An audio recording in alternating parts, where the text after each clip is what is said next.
Well, I'm not an expert. I'm not an authority. I'm someone who has been a murderer for almost 20 years. Maybe I should have killed 400 or 500 people, then I would have felt better.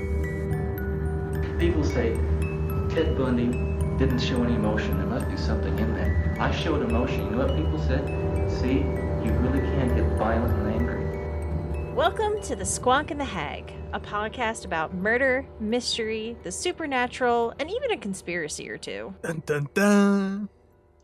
My name is Mo. And I'm Kraken. Welcoming guys to another episode of the show. And this week is not a Krakow tale again. No, but it is a spooky tale. It's a bit spooky, it's a bit murdery, and if you guys tuned in last week, you got to meet the amazing, wonderful Ranger from our research team, and he's actually the one who researched this week's story for me specifically. We'll get into why in a little bit, but before we do that, before we get into our story, we have something special. we do. So we've been saying, we'd love to hear from you guys, user experiences and tales of either crime or, okay, I guess I shouldn't say that. If you commit a crime, please do not submit your story. Please go to the authorities. But if you have a hometown crime that is either a legend or a story that gets around, or if you've had some sort of supernatural, spooky experience, we would love to hear from you. And we got a submission. Yay! Yay! It's someone I work with, so it's somebody I know really well. But I'm still really excited because I didn't realize until recently that GJ listens to like every episode.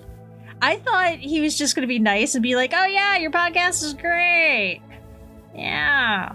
But no, we have fans. Who knew? Yeah, he legitimately listens, and I was really excited.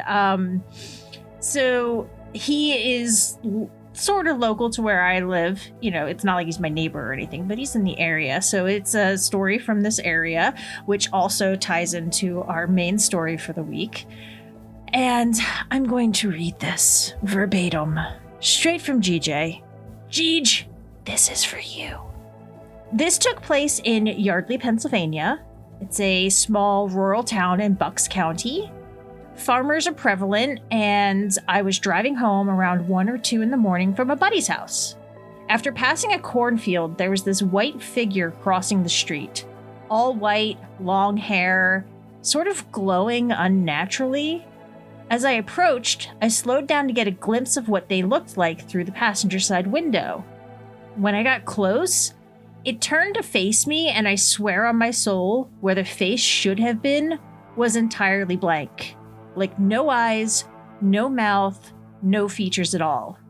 For a couple seconds, it seemed to match my speed and float next to my car facing me. I gasped the pedal and sped home, scared to death. Called a buddy to keep me company on the phone until I got home. Yeah, people should usually have faces. You think? That's kind of a thing with people, is that they have faces. Yeah, well, I was kind of curious, and because Jeej and I had talked and everything, and it sounds like it was either, so it's the same entity has multiple names of either a white lady, a lady in white, something like that, but it is a spirit who had a horrible, gruesome death, as most ghosts do. But they often appear dressed all in white, long hair, and pretty nasty spirits. So I don't know how I would react to that. I probably would have ended up in that cornfield with my car like on its roof or something. Yeah, probably, but then that's how they get you. Because that's the only thing out there that can rescue you that's like nearby. You imagine you end up in the cornfield, cars on the roof, you look out your window, there's the faceless lady. I'm never driving my car again. Things just got worse. Although apparently I was also, like, while I was doing some of my research, I didn't write down any facts, so I don't remember very much. But Yardley actually does have a bit of a supernatural presence. There is the Continental Inn that a lot of people have seen some crazy shit at. And other stories just of hauntings and everything. So it seems like it's kind of a little bit of a hot spot. You want to go? No. Actually, that does remind me when, because it was in a group chat with a bunch of us, and someone else had mentioned Helm in Pennsylvania, which is supposedly 7 gates of hell. Uh-huh. And they're like, you want to go? And I'm like, absolutely not. Actually, I told Andrew the same thing I always tell you. I'm like, you go, wait for me there. I'll be around. You can get started without me. I'll be there. Just don't worry about it. I seem to hear that phrase quite often. I'm creeped out just talking about it. So we're definitely going to go. Got it. You got to come to Pennsylvania in order to do this. You're right. Anyways, so thank you, GJ. Like I said, story creeped me out still, and it's been like 3 or 4 days. Yeah, it doesn't not creepy at all. It's fine. It's fine. And if anybody else has, like I said, stories, we would love to hear from you. First of all, it makes us feel really special that somebody would want to share something like that with us. And second of all, I just love hearing this kind of stuff. Same, because usually, like, viewer submitted stories are going to be, like, obviously not well-known stories unless they, like, posted them and spread them online. So, like, you can find interesting stuff with, like, smaller stories like that. I have one. So there's this guy, and he kind of sounds a lot like you, and he won't go away. So that's really creepy. It sounds like a stalker. I'm kidding. You know you're my best friend. But if I come to Pennsylvania, if and when I come to Pennsylvania, I should say when, not if. You better say when. When I come to Pennsylvania, we have to go to the place that we're getting ready to talk about. All right. We gotta spend the night there. No. Yes. No. I will go, but during the day. No, we're going at night. We're going at like 3 a.m. No. Yes. No. Absolutely not. It'll be fine. So this is the last episode of the podcast. Never talking to you again. Bye. Bye. It's no longer me just leaving. It's me just like shutting everything down. All right. Block everyone. Just shut it all down. It's like, what happened to the podcast? I don't want to talk about it. What happened to Mo? She disappeared. I'll buy that house that you had sent from the, what is it, Zillow Gone Wild, that has the cave in it. Oh God, yes. I love it too because it's like this beautiful house, and it's like, you know, really well done, well built. It has this gorgeous door, and you open it up and it's a cave. It's got like really nice like MIDI at words. What did I just say? I don't know. It's got this nice medieval Victorian style to it, and then you open the door and it's just cave. Just a cave. There was another one I saw in there that literally has a cave under the patio out back. Like you go down there and there's like natural staircase that they carved into the cave. See, that sounds kind of lovely as long as, see, like the one that you had shared with me looked like a serial killer's lair type dungeon. It really did. Whereas this sounds like I'm imagining like, you know, maybe like trickles of water, some like pretty stalactites and stalagmites, maybe a little bit of like blues and greens in there, some like cave plants, so like vines and stuff like that. Yeah, because this one they had actually wired lighting in it, so it was actually fully lit up. So it's just like a cave. That sounds pretty. The other one was kind of nightmare fuel. The other one was just very nice, cozy home. Then you open the door and Buffalo Bill's asking where the lotion is. You put the lotion in the basket. Yes. Okay. So, into our story today. So, a little bit of background as to why Ranger kind of looked into this one and was like, you know, this one's for Mo, is that there's a little bit of murder, and it takes place in Pennsylvania.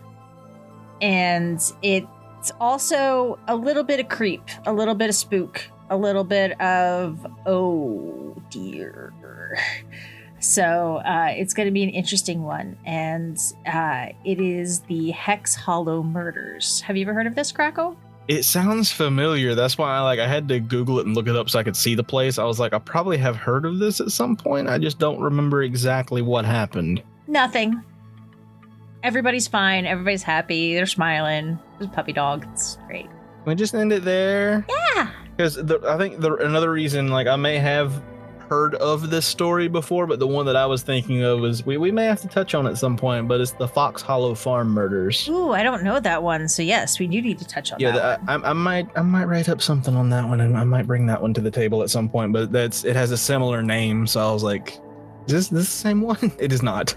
I think I actually had kind of teased that I was going to be doing a serial killer, and this actually, I swapped my weeks, and we're going to do Hex Hollow, and then the next episode that we record, that I tell the story, will be the Rostov Ripper.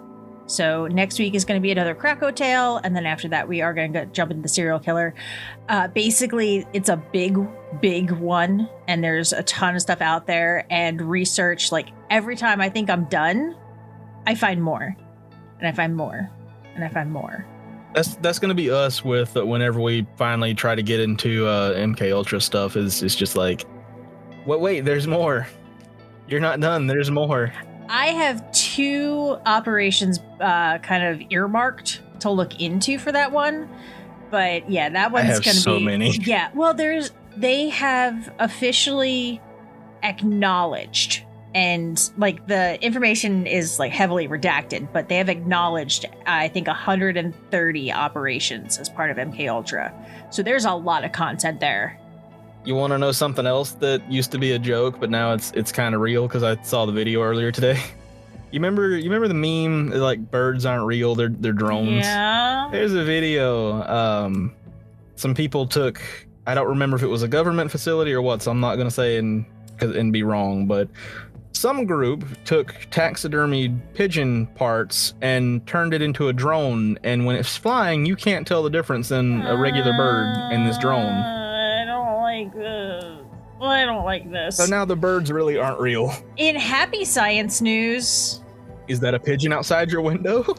Or is it a drone? I was going to say, in happy science news, did you see that they're launching the first 3D printed rocket? Really? Yeah, so... This is obviously an experiment, so it's unmanned, but they're gonna launch it into an orbit around the planet, and depending on how it goes, eventually they're gonna 3D print manned missions. But it is, using actual like metal, titanium, or I think it's titanium. It's for the parts and everything like that, but it's fully 3D printed so that they don't have to go and get this part from across the world and that part from over there. And, they can all do their specified, very specific, unique parts. I guess the nose cone is like 7 foot in diameter and like 6 foot tall.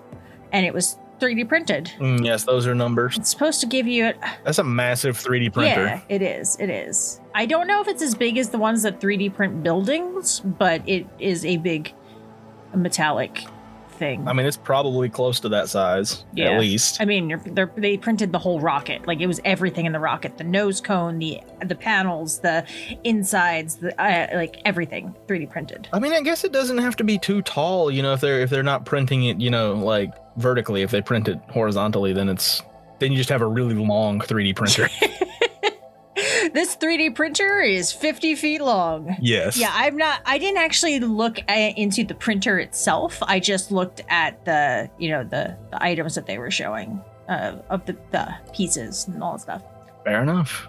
Okay. Into the story. Like, somehow we got onto space. Distractions. We got onto space. So, the Hex Hollow murders. When you think of Pennsylvania, probably think of stuff like Liberty Bell, steel, chocolate. I know I think of chocolate a lot. Let me get lost in the sauce at Hershey Park. I'm just sitting here and now I'm like, I really wish I had a peanut butter cup. If you're not thinking about chocolate like me, you might think of rolling hills or mountains. You could think of some of the bustling cities, and there is a ton of history in Pennsylvania. It is one of the original states, and, Ben Franklin, yada, yada. And this is going to be a quote directly from Ranger's notes, because I know he was so proud, and I'm pretty sure he giggled about this for days. I'm sure he's still giggling about it, thinking about the fact that we're recording it tonight. Today, we are going to be talking about Merthyr in the Sylvania of Penn. It sounded like you weren't done with that last part and you just cut yourself off. I went to because I wasn't. I'm so used to saying Pennsylvania, so I'm like the Sylvania of Pennsylvania. I almost kind of heard in the Sylvania of Penn. I struggled so hard with it. I struggled so hard. Did you have a stroke? Are you good? Call the ambulance. All right. So yes, today we are going to be talking about a Pennsylvania murder.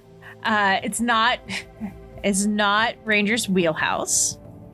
He sent it over to the team, and Allie and I were looking over it and everything like that. But just because it's not his usual thing, he did an amazing job. And I know he's a little nervous, but I think it's fantastic. So yeah, I think it'll be fine. It's fine.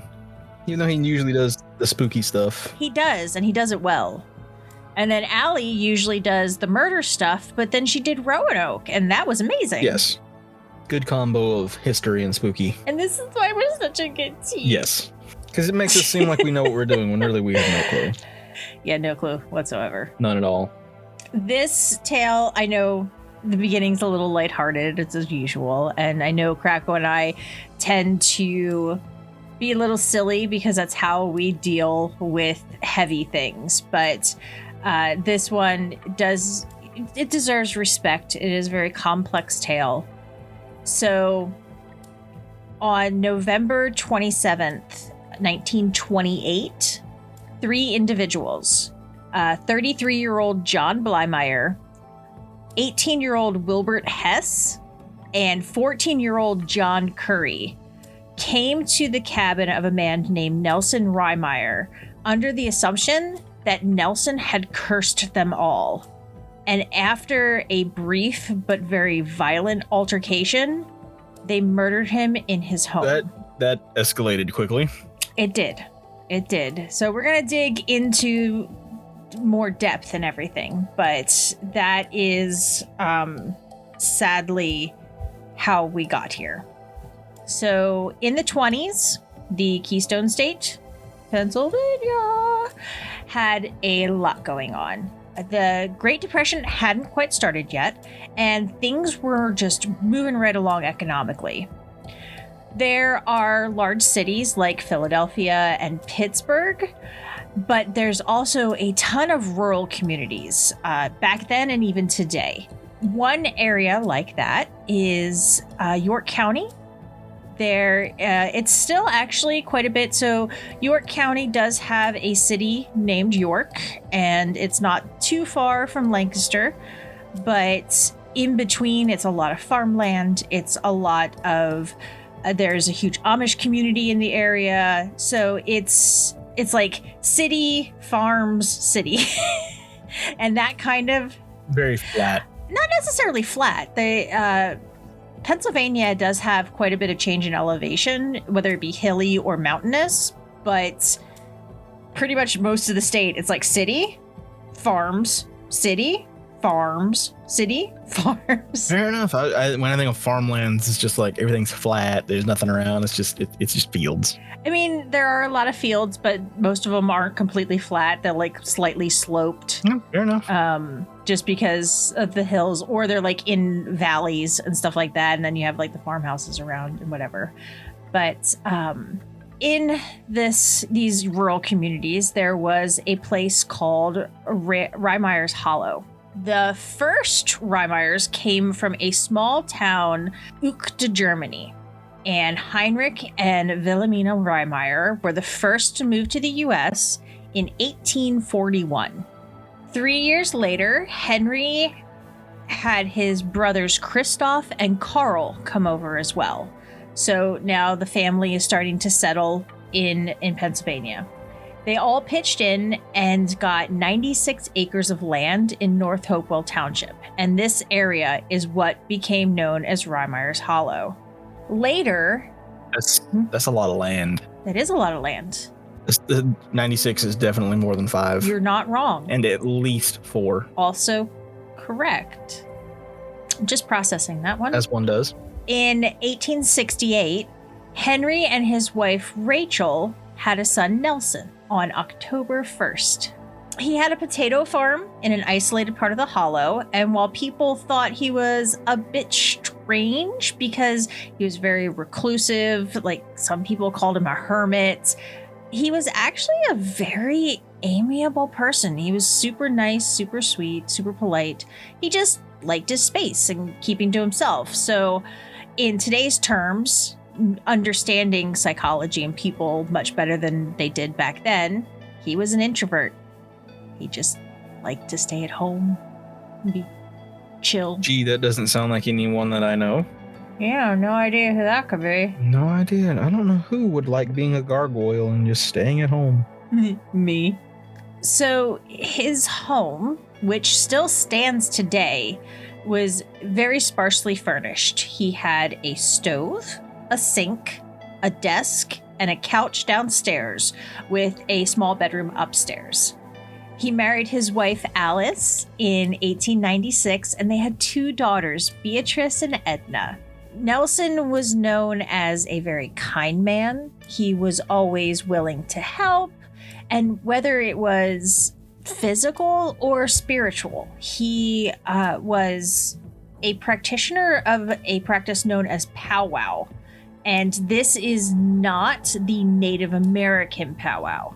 The Pennsylvania Dutch powwow is a form of Christian mysticism. Yeah, just Christian mysticism featuring faith healing and prayer charms.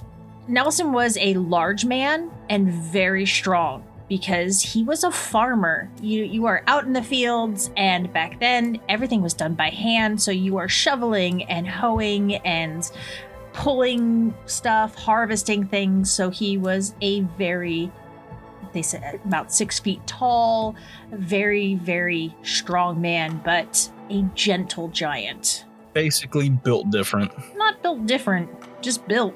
You know, that's a fair statement.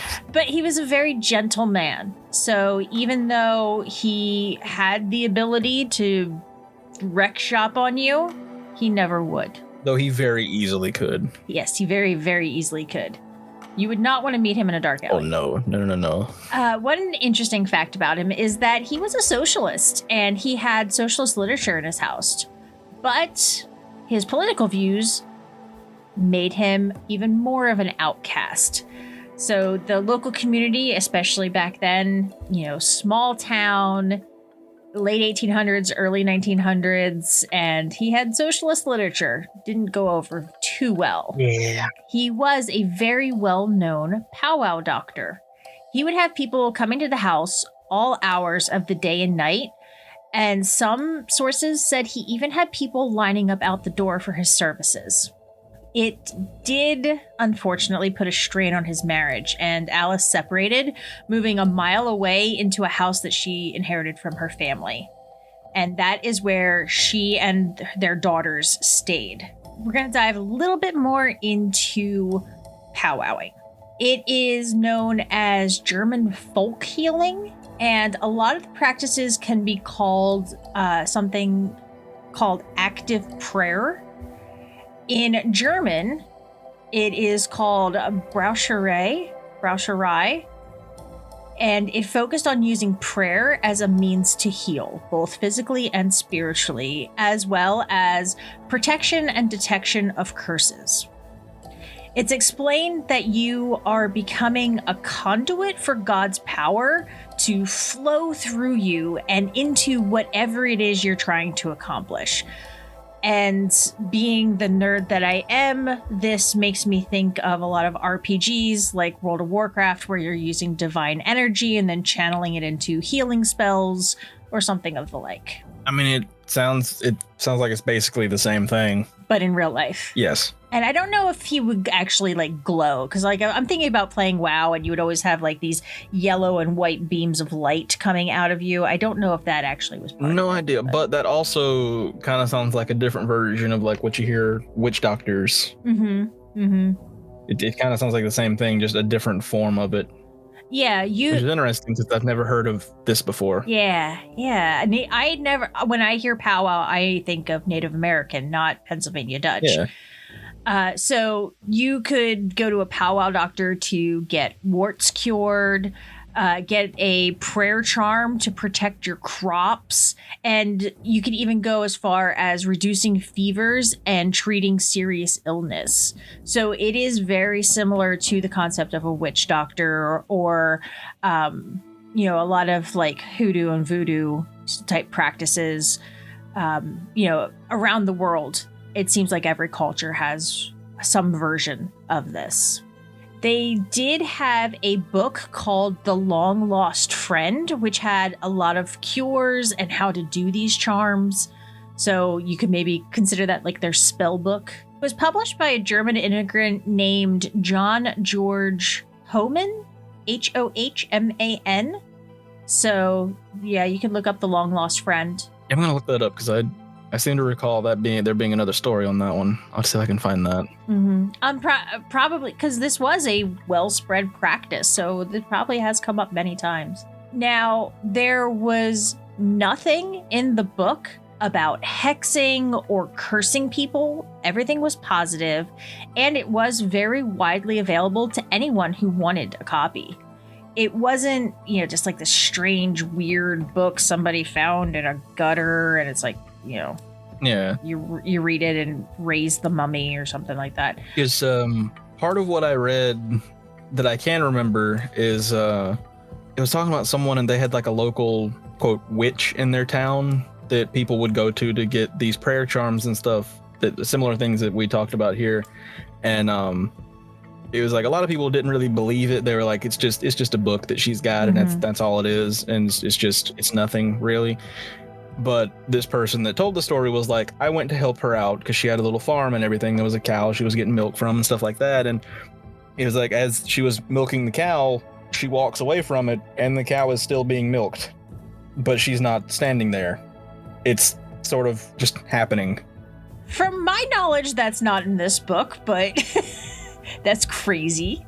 It was something like that where like he witnessed something like that happening, things moving on its own around this lady. It was like something that she was doing. Wow. And basically it's sort of like the scene in Harry Potter where the dishes are cleaning themselves. And the sweater's knitting itself, yeah.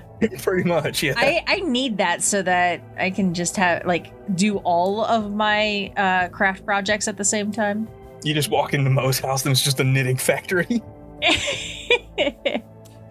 So this book, as I said, was very easily accessible. You could get it, quite easily. So there were a lot of Pennsylvania Dutch farmers that had the book and used the book, even though they weren't fully powwow doctors.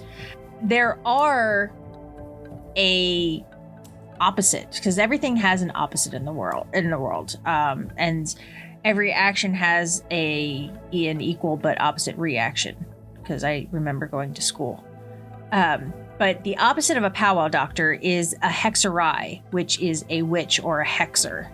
And these people call upon evil forces to work against people, to put curses on them, curse their families, their land, their livestock. And these people were obviously very secretive about what they were doing. And people had a way to find them if they needed or wanted something bad to happen to someone, because, there's always like that underground whisper. But this does lead us to the next part of the story. Before we get into that, I had to do a quick Google search. This book is still available today. In fact, you can buy it on Kindle or paperback on Amazon. Is it over $150 for the Kindle edition? No, it's like $16. I'm still bitter about that. Or yeah, that's insane. I have seen some stuff like that's just ridiculously expensive, and it shouldn't be. Yeah, it's the Encyclopedia of Murder and Violent Crime is more expensive to get on Kindle than it is to get a paper copy. Yeah. I think I brought this up before. I'm gonna bring it up again because I'm still mad about it. Oh no.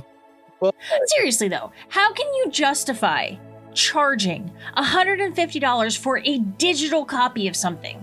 that you can just sell over and over and over again. You make one digital copy and then you just sell it over and over and over again. And they're going to charge $150 for that? Are you kidding me? Exactly. Yes. Sorry, I had to get that out. If you don't get it out, you just bottle it up and then you have a mental breakdown. That's understandable. So you can get The Long Lost Friend on Kindle, guys. Yes. There, you can do the little look inside thing, so you can see a part of it on here. For like one example at the top here is a good remedy for hysterics or mother of fits, to be used 3 times. Put that joint of the thumb, which sits in the palm of the hand, on the bare skin covering the small bone which stands above the pit of the heart, and speak the following at the same time: Matrix Patrix, lay thyself right and safe, or thou I shall on the 3rd day fill the grave. Apparently that's a cure for hysterics. It does make sense, though, because when you are in some sort of heightened emotional state, bringing yourself to focus on something. So it's not necessary. It might not necessarily be the words themselves, but taking that and touching your skin to your skin and repeating a very focused mantra will calm you down. There's another one that's for hysterics and colds right under that. I'm reading these and they're pretty short.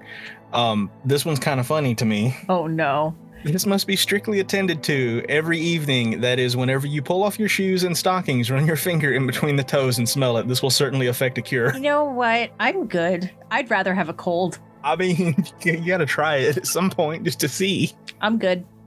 How about this? I want you to try it and let me know how it goes. I mean, I'll do it. I know you probably already do. You probably didn't need a book to tell you to do it. Fair enough. But it's just a bunch of simple stuff like that. It doesn't require like what you think of like witch's brews and stuff like that. It's just simple stuff like that and repeating stuff. Yeah, it's focus and good energy. There's literally one that talks about like turning your shirt inside out and stuff like that. And Is that the cure for a dirty shirt? That is the cure for where did I see that at? A good remedy against calumniation or slander. If you were calumniated or slandered to your very skin, to your very flesh, to your very bones, cast it back upon the false tongues. Take off your shirt and turn it wrong side out. Then run your 2 thumbs along your body, close under the ribs, starting at the pit of the heart, down the thighs. So if someone's telling lies about you, you just turn your shirt on inside out?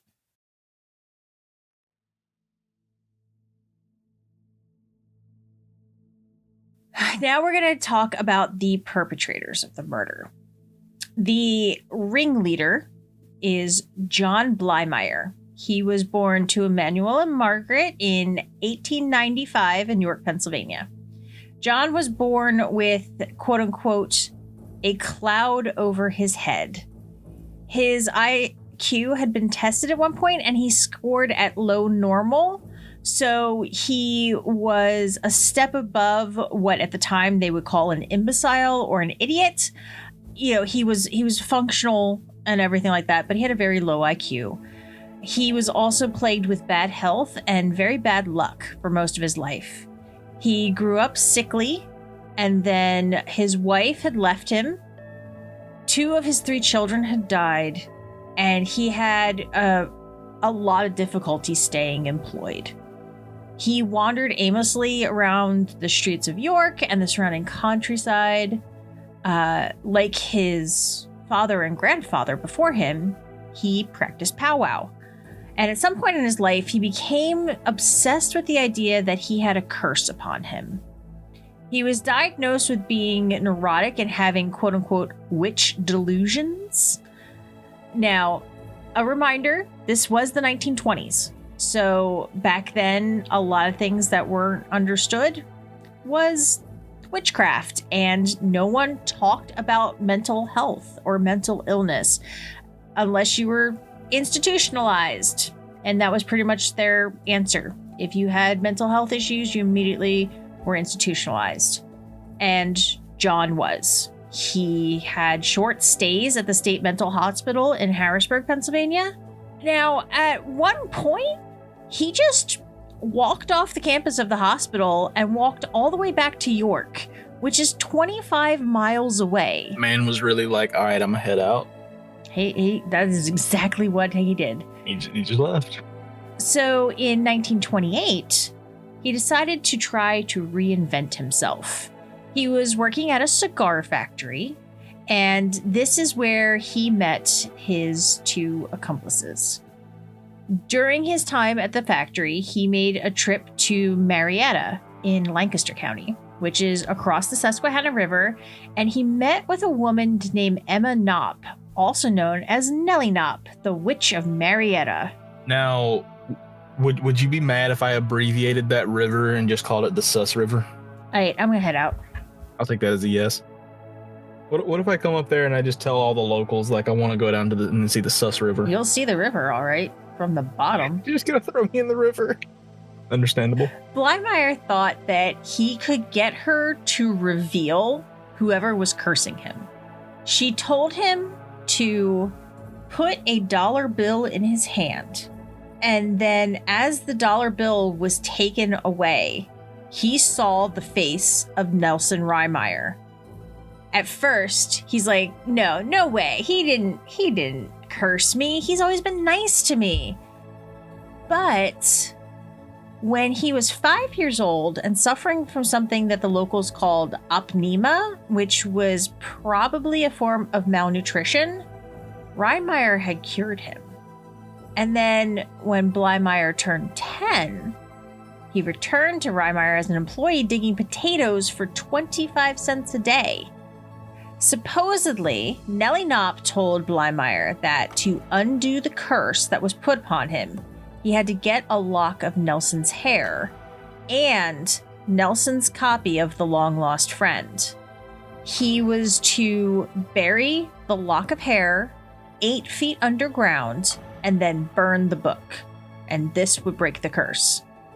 He then went on to convince both Curry and Hess to help him get those items because they both also believed they had been cursed by Rehmeyer. John Curry had led a very troubled life. He came from a family that at one point in time was very stable. He had a good mother, a good relationship with his father. His dad would take him fishing and was very loving and devoted to the family. However, his father passed away when he was 5 years old. And then his mother began to travel trying to find work. They eventually ended up in York. She eventually remarried to a man named McLean, who was a foul-tempered drunk. He didn't work. That's never a good combo. No, it's not. Yeah, he didn't work. He would beat Curry's mother and beat John. Bruh, no. So, going back a little bit, you want to take a guess at what 25 cents from 1905 to 2023, what the inflation rate is? $10. 25 cents in 1905 is the equivalent in purchasing power to about $8.50. I wasn't that far off. Look at me. And $8.50 and oh wait, that was a day. Yeah, that was for the whole day. But then again, $8.50 would have got you a lot back then. It would have. Yeah. And he was 10. You know, child labor laws weren't in place back then. That too. It was just a lawless wasteland. So, the very poor home life for John drove him into the streets. And that's when he got the job at the, I almost said guitar factory, the cigar factory. Good old guitar factory. That Blymeyer was working at as well. They quickly became very good friends, and Curry even stated that Blymeyer had saved his life. He had powwowed for some affliction that Curry was under, and, you know, John said that took care of his health problem. He recovered from it. And because of that, he was very loyal to his friend and would do pretty much anything Blymeyer asked without even questioning it. One thing to remember is he's a 14-year-old kid, so he had a troubled home life. This man is being kind to him, helping him out. So it's a mixture of loyalty and friendship, as well as, you know, a child looking for a semblance of, you know, family to cling to. People who knew Curry at this point said he was very unassuming, mild-mannered, really quiet, and someone who was very easily impressionable and led into something he didn't really know what was happening. So he was a little gullible, and, just a quiet kid who was kind of lost in the world. Why does it sound like me? Just very gullible. Truth. Me out here trying to figure out where the ID10T form is to fill it out. The ID10T form? Yes. Oh, God. Got him. I walked right into that one. Oh, surprised. So Wilbert Hess was a farm boy from Leaders Heights. It's a township to the south of York. And he met Blymeyer because his father crossed paths with both Blymeyer and Curry. The Hess family farm was having a lot of trouble that summer, and they lost livestock. It was dry, so the crops were failing, and everyone in the family had been getting sick with various illnesses. So it was a huge wave of bad luck. Wilbert Hess's aunt, Ida, and his father, Milton, were also having a land dispute at the time. Ida wanted a right-of-way to get to her farm, and apparently this was on the property boundary between the two farms. Milton didn't want to allow her to have the land, and a big family fight broke out, and not the kind you have at Thanksgiving. Are family fights common at Thanksgiving? Mo, are you okay? It's like a running joke in the world. Like they had commercials about it and stuff like that. Where was I? I don't know. Fair enough. Yeah, like, when your family gets together, someone's gonna be embarrassing, another person's gonna fight. I mean, you're probably right. I mean, not probably. No, you're right. You're right, but I just didn't realize that was a common thing, that people were just like, time for the good old family brawl. Let me get my boxing gloves. Well, no, not a brawl. Not all fights are brawls. I hear fight and I think throwing hands. No, like arguments and bickering and... Fair enough. I love how you just, immediately now I just expect that your family's Thanksgiving is in, a boxing ring. Yours isn't? We're not allowed to have family reunions without informing the SWAT team. So there was suspicion at the time that Milton's family was hexed by Aunt Ida, and she denied it. And many of the people sided with her, and they were like, she would never hex you guys. Come on, chill. So Wilbert's mother, Alice, was super superstitious, like many people back then, and was convinced that there was a hex on the family. So when Blymeyer entered the mix, he reinforced what she was suspecting, that there was a hex. But he said it wasn't Aunt Ida. It was Nelson Rehmeyer, and that they needed to get a lock of his hair and his book to break the hex.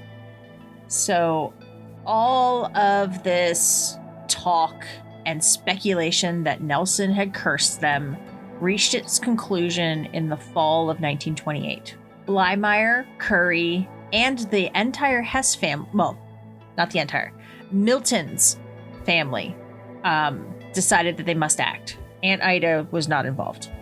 So on November 26th, Rehmeyer and Curry... Aunt Ida out here built different. She's just throwing hands. Poor Aunt Ida. All she wanted was a road to her farm. Blymeyer and Curry, with Milton and Alice's son Clayton. Clayton drove them to a place called Hametown, where Blymeyer and Curry walked to Rehmeyer Hollow. They stopped at the home of Mrs. Rehmeyer and asked where they could find Nelson. So if you remember from earlier, Mrs. Rehmeyer and Nelson were separated, and she was living about a mile away. So it wasn't far. It was probably still easy for him to see his girls, but their marriage was on not great terms. She said that unless he was away on business, he would be down at his place about a mile or so down in the hollow. So they went down to Nelson's house. They knocked on the door, and he opened. Seeing it was friends and customers and everything, he invited them in for a drink, maybe to talk, see what was going on, chit chat, have a good time. He and Blymeyer stayed up rather late into the night talking about farming and powwow and stuff going on in the community. And then after they had finished, it was quite late, so Nelson invited the pair of them to stay for the night. he was just like, oh, yay, friends. Because while he's an introvert, he's a nice guy. That just makes things even more sad knowing what happened. He was just like, hey, my friends are here. Yeah. And he's just a sweet guy. I gotta be like this. He's just minding his own business on the farm, bro. Why did it have to be like this? Yeah. So the next morning, after they had breakfast, so he even gave him breakfast, the two of them went back to Leader's Heights and told the Hess family that they needed more people to take Rehmeyer down because he was a big dude. It was not going to be easy to take him down. So Blymeyer convinced Milton and Alice to send Wilbur, and they were going to get the job done. So it was the night of November 27th. Blymeyer, Curry, and Hess were driven down to Rehmeyer Hollow, and they walked up to Nelson's hat. Nelson's hat?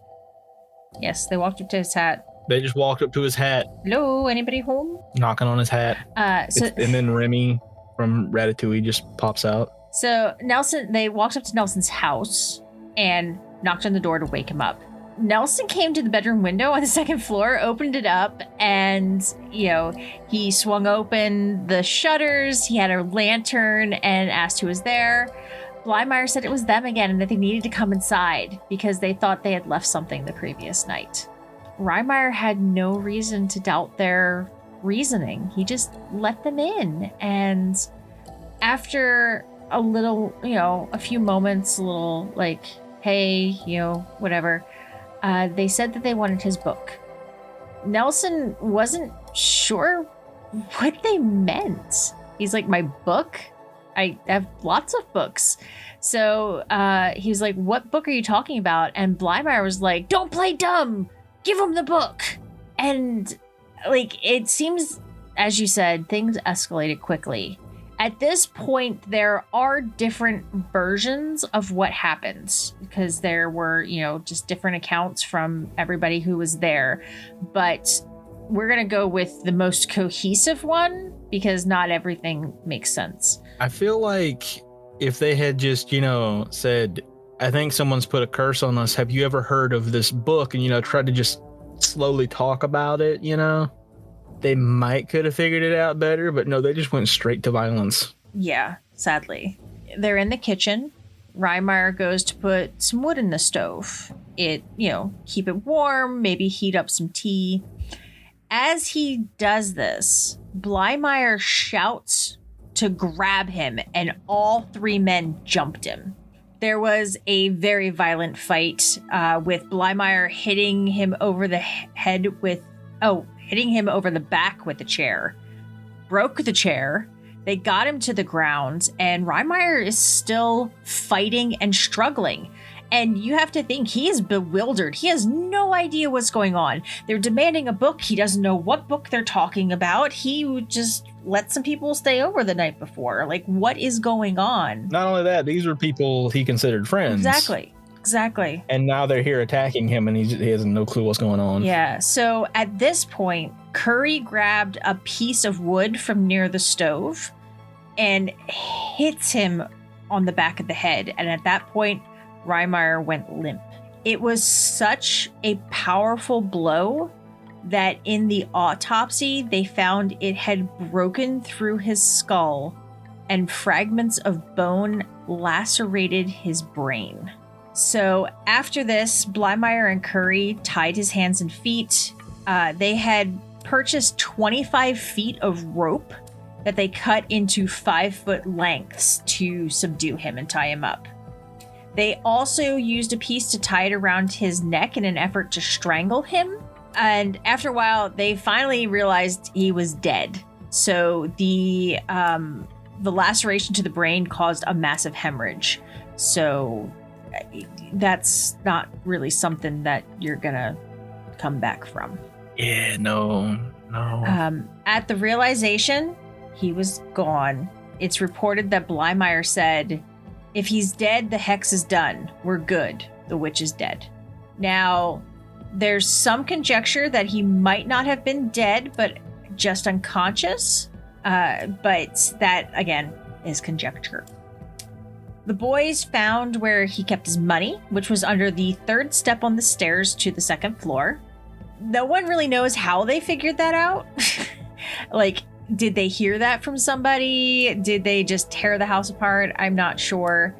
But It could have been, like you said, tearing the house apart and just kind of going through stuff, and then one of them found like a loose board or something on the steps whenever they were going up the steps, possibly. exactly.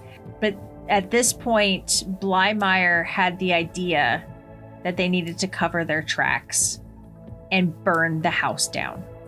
They threw oil on top of Rehmeyer's body and all over the area in the kitchen, and just struck a match and left the house.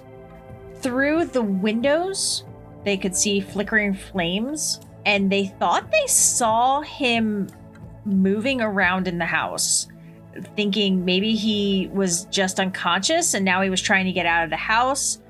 Not sure, but the house actually didn't burn down. Something made the fire smother out. Some people said it was a godly act, others said it was witchcraft. It's not really something that's ever really been proven either way. It's still interesting if the fire just like randomly went out. That's still suspicious. Well, I mean, depending if it doesn't have fuel, if it doesn't have oxygen, fires don't always just rage and burn.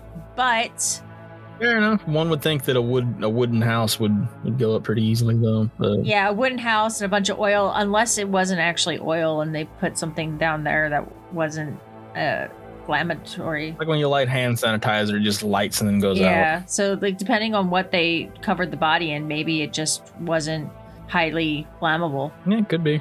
Or, witchcraft. Probably witchcraft. It was witchcraft. So now it was Thanksgiving Day, November 29th, and a neighbor named David Vanover was taking a walk after nice Thanksgiving dinner and heard the animals in Rehmeyer's barn making a ton of noise, which was not common. They hadn't been fed or had anything to drink, and they were just trying to get food and water. So David, being a really good neighbor, fed them. A mailman came by and said that Mr. Rehmeyer hadn't gotten his mail in a couple days. So Vanover was like, okay. So he went and grabbed another neighbor named Oster Goldfilter, and they went down to the house to see if everything was all right. They knocked on the door, didn't get an answer, so they went in, and that's where they found Nelson Rehmeyer's burnt body. The kitchen was black with soot, and Vanover immediately jumped on his horse and rode to Mrs. Rehmeyer's farm and told her that something very bad had happened. That sounds to me like is exactly what you said. Is like if that was oil, the oil burnt up, and then once the fuel was gone, that was it. Because if people are delivering mail, feeding his animals, then there's nothing wrong with the outside of the house at all. You can't even tell there was a fire. Yeah, it sounds like it was localized to the kitchen. Yeah, so it sounds like whatever they threw, that's the only thing that burnt, and other than the body. Police found that the kitchen floor had almost completely burned away, and Nelson's body was laying over a floor joist and had been caught by a hanging potato bin that he had hung in the basement for curing potatoes. The police said that if he hadn't been caught by the bin, the whole house probably would have gone up in flames. So because he was kind of centralized, he burned up, the fire spread a little bit and sizzled out. Well, there's the explanation. You just gotta be patient, Crackle. Nelson Rehmeyer was laid to rest on the 5th of December of 1928 at Sadler's Church in Stewartstown. The crowd was so large, they had to open the windows in the church so people could hear the funeral proceedings because they couldn't all fit. After the funeral, Alice told police that Blymeyer and Curry had stopped by her house looking for Nelson the night before, so they rounded those two men up and questioned them. And they outright admitted that they did the crime. They said it had to be done because Rehmeyer hexed them, and they had to end the hex, so they killed him. They were not apologetic, especially in the case of John Blymeyer. He felt he had absolutely no other alternatives. The three of them all confessed and were put in jail at the York County Prison. and they then had to stand trial for the murder. The trials started on January 7th of 1929, and John Meyer, yes. Yes, John Meyer. John Blymeyer was the first to the courtroom. His court case lasted from January 7th to January 9th. It was presided by Judge Sherwood, and Herbert Cohen was the appointed pro bono lawyer for Blymeyer. Judge Sherwood was very firm at the beginning of the trial that there was no talk. There was going to be nothing about hexing or witchcraft or powwows mentioned. They were going to prosecute the case as a robbery gone wrong. But unfortunately, in the testimony of Clayton Hess, Wilbert's brother, the word witch was used. There goes that out the window. So it went on public record.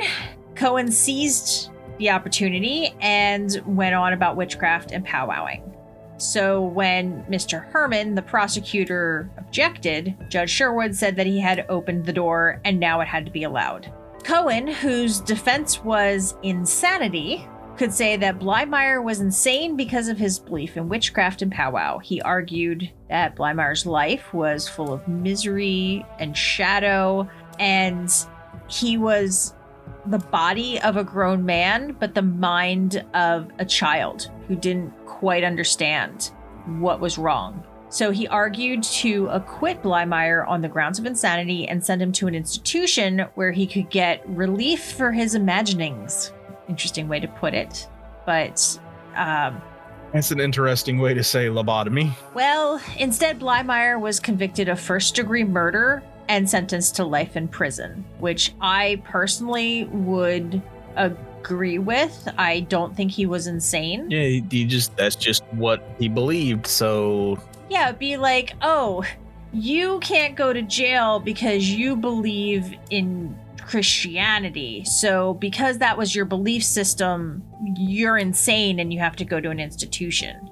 Yeah. It's just that it was a different set of beliefs. He believed in powwow. It was basically like his religion, so... Exactly. John Curry was the next trial. His court session lasted from the 10th to the 11th. Walter von Bayman was appointed as his attorney, and he said he gave very little credibility to the notion of witchcraft and powwow. And his argument to the jury and his approach for the case was that he was a victim of social neglect and parental abuse. When he addressed the jury at one point, he turned around and pointed to Curry's mother and said, "There is the person responsible for this boy being where he is today." And with that, the mother, who already was sobbing to the point that she stuffed her apron in her mouth to muffle her cries, collapsed on the courtroom floor. I feel like the lawyer went a little too far there, but all right. I would agree. I'm surprised the judge didn't say something about that, but all right. I think that was not a good use of his law degree. No, not at all. The Curry trial set the record for brevity, and he was convicted of first-degree murder and sentenced to life in prison. You'll note his trial went from the 10th to 11th. It was a 2-day trial, including conviction. Robert Hess's trial was next. His court session was from January 11th to the 12th. Harvey Gross was retained by Milton Hess to represent his son in court. So apparently he was on retainer for the family, which means that they have an established lawyer-client relationship with the lawyer. Essentially, in exchange for upfront fees, you always have access to that lawyer. They're kind of like on holds. So if you get in trouble, you have your lawyer. You know, it's probably a good thing to like have a lawyer, but like on the other hand, it's like, what are you planning on doing that you just got a lawyer on standby? Well, I mean, the Hesses did have a farm, which means they had a business, so it could have been like a business lawyer. I'm not completely sure of the details on that. I mean, that's probably what it was, but it just sounds kind of funny that like you just have a lawyer on hold. Yeah. Gross wasn't sure how he was going to win this trial because the other two went so quickly and there was so much momentum. There was so much public knowledge about it in the area. He was just like, great, this is awesome. It was not until he cross-examined Mrs. Hess and asked her when she had heard that Rehmeyer had been killed.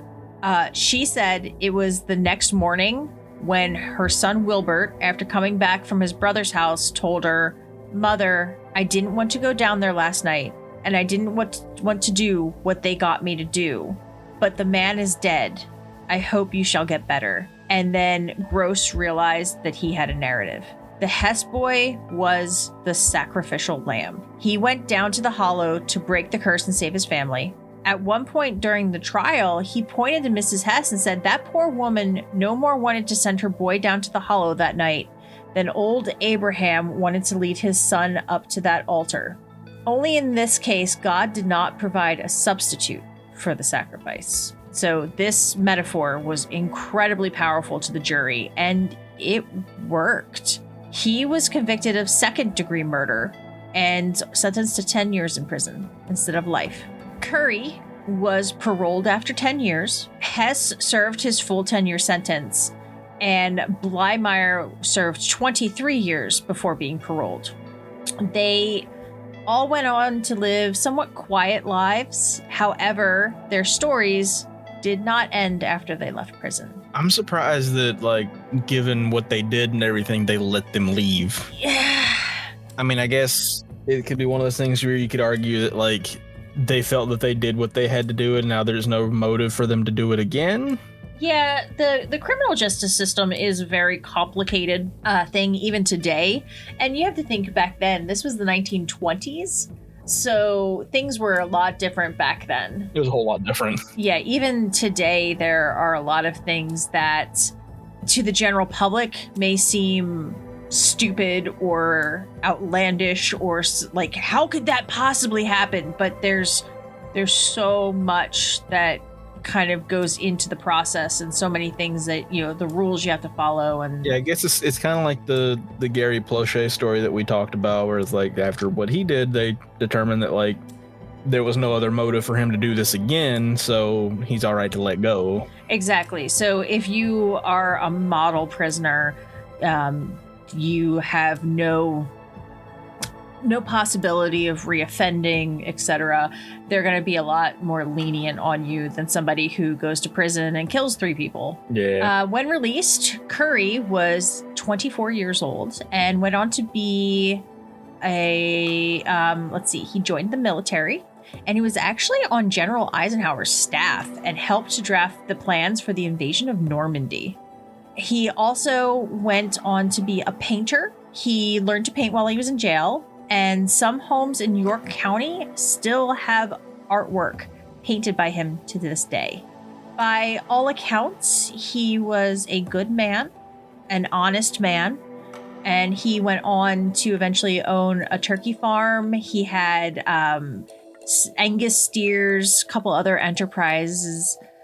He died from a heart attack in 1963 when he was shoveling a load of corn at his farm. People said he was very hardworking, kind, just a very, farm-oriented, hardworking man. Yeah, it's messed up that like they did that to him. Like he pretty much lost 10 years. I have opinions, but I feel like I don't think Wilbert and John would have committed any kind of a crime at all, let alone murder. Yeah. Had it not been for Blymeyer. Yeah, no, he was definitely the head of everything, it seems. So Wilbert Hess served his full term in prison, and he lived as quiet of a life as he could. He worked, he raised a family, and he died in 1979 at the age of 79. Now we circle back to Blymeyer. He served 23 years of his life sentence before being paroled in 1953. He came back home, and after visiting with his brother and talking for 45 minutes, his brother said that man would do the same thing today. There was no change, no remorse. However, this is where the story takes an interesting turn for him. A year before the Rehmeyer murder, a young girl, You good? No, my mouth is just like, my mouth's like, you know what? Episode's over. Bye. We're now turning to mush. It's just an hour of that with me occasionally commenting like, yes, good point. I agree. Excellent observation. Yes. I forget what the context was, but I was in a meeting today. It was an internal meeting. So it was just coworkers, but I was like, yeah, there's just circus music going through my head at all times. Mm-hmm. Just monkey banging the cymbals. So a year before the Rehmeyer murder, a young girl, Gertrude Rudy, was found dead on the railroad tracks. The 16-year-old was shot with a shotgun at close range. There was speculation that Blymeyer is the one who pulled the trigger, but no lawman ever caught up with him. It's said that she would go to his place because he wasn't with his wife at the time, and apparently he had gotten her pregnant and wanted her to disappear. One of his family members reported that Blymeyer's shotgun just mysteriously disappeared right before her body was found. They speculate that he put her body and the gun on the tracks, expecting a train to come through, take the body, get rid of all the evidence. But a signalman or a switchman saw something in the tracks and called for the train to stop before they went and ran it over, and it turned out to be her body. During the trial, Judge Sherwood asked him about her, and Blymeyer cried, saying that he didn't do it, to which the judge replied that if he knew Blymeyer had done it, he would have sent him to the electric chair. However, Blymeyer was never convicted or put on trial for anything to do with the murder, and it has never been solved. He died of pneumonia in 1972, alone, and his family wanted nothing to do with him. They called for pallbearers for his funeral. And every one of his family members refused. They didn't even go to the funeral. That's a big oof. So they actually had to get... That's how you know you messed up. They had to get strangers off the street to be pallbearers. What would have happened if they had just been like, no stranger, or like the people that knew him, the people that they asked was just like, I've heard of that man. Nah, I'm good. I mean, they eventually probably would have found somebody who'd never heard of him. Possibly, yes. She had to go a couple states over. Yeah, well, it seems that the universe did catch up to him in the end. So the murder and the trial brought a lot of national focus to the community, and it opened the door, so to speak, on Pennsylvania Dutch culture. Pennsylvania Dutch were kind of viewed as strange rural people with these kind of archaic and supernatural beliefs. It also highlighted that people still believed in witchcraft in the 20th century, and because of this, there was sort of a erasure of this part of Pennsylvania Dutch. The stigma of the murder also stayed with the area, even having the name Hex House attached to this place, which led to it being Hex Hollow. The descendants of Rehmeyer want to end the bad stigma that has haunted the place for years. They want to let people know that Nelson is a good, kind, big-hearted man. He used his belief in God to help everyone around him, and he was not an evil person. It makes no sense that he would go around hexing people and cursing them, especially when they were all people he helped previously. Yeah, from what we've read and heard here, is like that it just doesn't make sense at all. Why, if he hexed these people, why would he just be like, hello friends, come in for tea? Why would he heal them to hex them? Exactly. And unless they did something to him that he didn't even realize, so they thought he must have found out what we did and now he hexed us or something like that. Yeah, I don't know. It's messed up, man. But there are rumors that the house is haunted, but there isn't a ton of concrete sightings and things like that. The family, the house is still there. The family hasn't tried to like cover things up or anything. They do want this story out there. They do want people to know what an amazing person he was and the tragic end to his life. But you can still, to this day, it's not marked, but the house still stands and it's semi-open to the public. So if you know where you're going and what you're looking for, you can go to the house. You can see where this tragedy happened. As Ranger says, I hope this was a good story, even though it's a sad one. And I would agree with that. Yes. Yeah, it's sad, but it was a well-written story and it's a good story. Yeah. Ranger always does a great job. And yes, it's one of those ones where I'm not sure why. Maybe it's just the kind-hearted person in Pennsylvania, but it makes me think of Stanley Detweiler, which is one of those cases that will always stick with me. Yeah. And mentioning that, yeah, this does sound like a similar story in the ways with like the victim being a good person and didn't really know what was going on kind of thing. Yeah, died for absolutely no reason. Yeah. But that is the story of the Hex Hollow murder. My question was not actually answered. If there actually was a hex on this family, they were like, no, it's Rehmeyer. It's not Ida that put the curse on it. What if it was Ida? Oh, snap. We didn't go back to her. Like nothing else was said about her. So yeah, I don't know, because what if they got it wrong? Well, they definitely would have gotten it wrong. And one of the things that you kind of have to look at is the curse continued. He was cursed because he went to prison, and when he got out, his family had cut him off. Yeah, so it kind of makes you wonder, like, if that was a thing, then maybe he saw Rehmeyer, and maybe that was like, this is the person that will help you, not the person who has cursed you. And then he killed the one person that could have helped. Yeah, that's sad. He could have got it backwards. That is so sad. Yeah, that makes it worse. Oh, like you know that feeling where literally your heart gets heavier? Yeah. Like it just sunk down into my stomach. Yeah, because I mean, when you think about it, like that could have been a possibility with him being a good man, wanting to always help people and stuff like it. Possible. I mean, and Krakow made it worse. Yay! My job here is done.